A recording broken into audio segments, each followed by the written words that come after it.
এটা বান্দৰ আৰু এটা ছাগলীৰ কাহিনী। সদায় ছাগলীটোৰ সৈতে একেলগে থকা বান্দৰটো হৈ পৰিল অকলশৰীয়া। এটা বান্দৰ আৰু ছাগলীয়ে সকলোকে শিকাই থৈ গ'ল নিস্বাৰ্থ বন্ধুত্ব কি। এই কাহিনীটোৱে আপোনাকো আৱেগিক কৰি তুলিব। সাম্প্ৰতিক সময়ত সামাজিক মাধ্যমত ভাইৰেল হৈ থকা এটা বান্দৰ আৰু পুতলাৰ কাহিনী। জাপানৰ পাঞ্চ নামৰ বান্দৰটোৰ কাহিনী এতিয়া নেটিজেনৰ মুখে মুখে। তাৰ মাজতেই এইখন অসমতেই সংঘটিত হৈছে একেধৰণৰ এক ঘটনা। আৱেগ কেৱল মানুহৰেই নাথাকে, থাকে জীৱ জন্তুৰো। নিসংগতাৰ অৱসান ঘটাই প্ৰতিটো জীৱকুলে বিচাৰে সংগ, বিচাৰে আশ্ৰয় আৰু অলপ মৰম। আজিৰ প্ৰতিবেদনৰ উৎস এটা বান্দৰ আৰু এটা ছাগলীৰ বন্ধুত্ব। প্ৰায় 6 মাহ আগতে জাকৰ পৰা বিচ্ছিন্ন হোৱা এটা বান্দৰ পোৱালীৰ সংগ হৈছিল এটি ছাগলী। এই ঘটনা এইখন অসমৰে। বাক্সা জিলাৰ বগুলামাৰী গাঁৱত জাকৰ পৰা বিচ্ছিন্ন হোৱা বান্দৰ পোৱালীটোৱে এটা ছাগলীৰ পিঠিত উমলি জামলি পাৰ কৰিছিল সময়। গাঁওবাসীৰ যেন আকৰ্ষণৰ কেন্দ্ৰবিন্দু হৈ পৰিছিল বান্দৰ আৰু ছাগলীৰ এই যুটি। অনবৰতেই ছাগলীটোৰ পিঠিত উঠিয়েই সময় পাৰ কৰিছিল বান্দৰৰ পোৱালীটোৱে। পিছে দুদিন পূৰ্বে কুকুৰৰ আক্ৰমণৰ বলি হৈ মৃত্যু হয় ছাগলীটোৰ।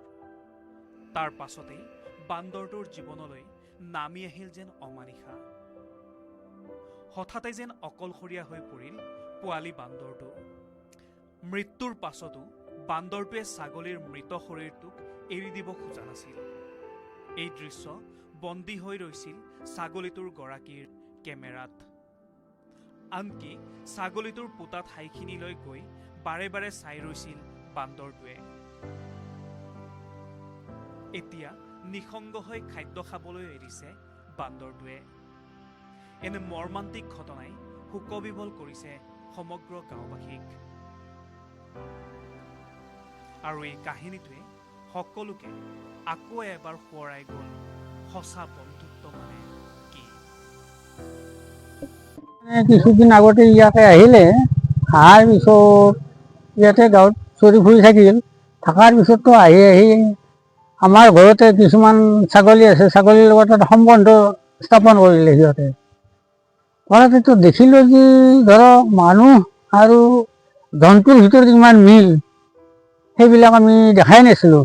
যে মানুহক মানুহে হিংসা কৰে, কিন্তু জন্তুৱে আৰু এই ছাগলীটোৱে যেতিয়া মানুহৰ লগত সম্প্ৰীতি ভাৱ দেখা গেল, তেতিয়াতো খুব আমি তাৰমানে খুব আনন্দিত হ'লোঁ। আৰু সেই বান্দৰটো আমাৰ ইয়াত থাকিলে ছাগলীৰ লগত। ছাগলীটো আপোনালোকৰ আছিল?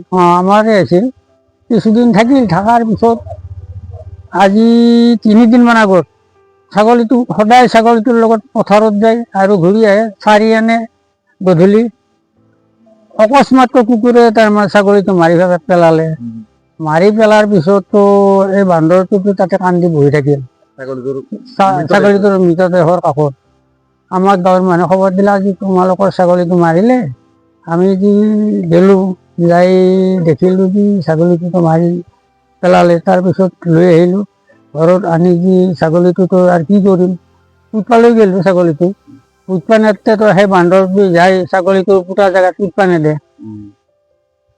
যদি আমি আৰু জোৰ কৰি পুতি থৈ আহিলোঁ, আজি 2 দিন তাতে বহিয়ে থাকিল পুতা জেগাখিনিত বহি থাকিল বান্দৰটো। তাৰপিছততো ছাগলীটোৱে আজি 3 দিন ধৰি আকৌ আহাৰ খোৱা নাই। বান্দৰটোৱে আকৌ আহাৰে খোৱা নাই। তাৰপিছত আমি কল চল এনেকৈ যাচোঁ মৰমত। এতিয়া বান্দৰটো মানে অশান্তি সৃষ্টি হৈ আহি আছে।